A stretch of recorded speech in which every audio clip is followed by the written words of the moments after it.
Hello, my lovely, curious learners. Let's transcribe another word from North American English pronunciation into the IPA, the International Phonetic Alphabet. I am doing a series on the days of the week, so let's transcribe the word Saturday.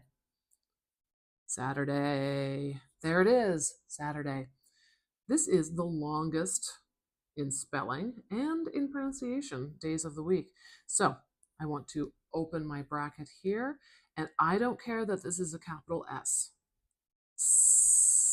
It doesn't matter if it's Sun or Susan, capital S, lowercase s, it's going to be the same IPA symbol. Really high-pitched sound. Saturday, ah.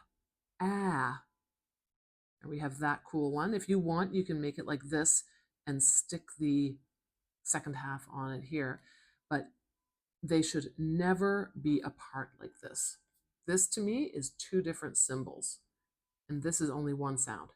Ah, ah. You have to drop your jaw really low and put your tongue gently up next to your lower teeth for this one. Ah, ah. Really common sound in North American English. Saturday. Now, look, that T, I'm not saying Saturday, Saturday with a true T. I'm making it more like a dull D sound. This is kind of a cool phenomenon, a frustrating phenomenon, where if a T is not at the beginning of a word and not at the beginning of the primary stress in the word, it is not usually pronounced like a true T, which I would transcribe like this. T, t, t. This turns into a different sound, and we call it the tap or the flap. I like calling it the tap. And it kind of looks like this, like a fish hook, or like a pirate's hook maybe, if you're pretending to be Captain Hook. There's your hook for a hand. Saturday. I hear an E plus R combination there. And you can spell it however you want, but the symbol, I'm going to do it, let's do it together. I did it for Thursday. So this one, because it's a weak sound, I'm going to put this schwa with a little ponytail on it, with a little rhotic diacritic on there.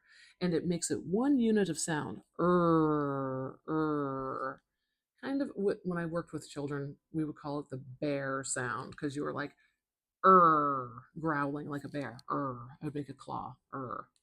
Kids love me.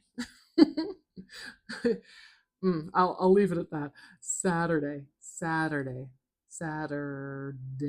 day. And then we go right back into our A sound. Sorry, day sound for the day at the end. Saturday. We have three vowel sounds, a, a. So we have three syllables. And I have to place the primary stress. Let's put it at the beginning. Saturday. Can you hear how it's higher pitched and a little bit louder and longer at the beginning? Saturday. So it does sort of sound like the word sad. Saturday. I'm not usually sad on a Saturday. Oh well. Okay, there is your longest, both in spelling and in syllables, English day of the week. Pronounced. Pronounced and written into code for you.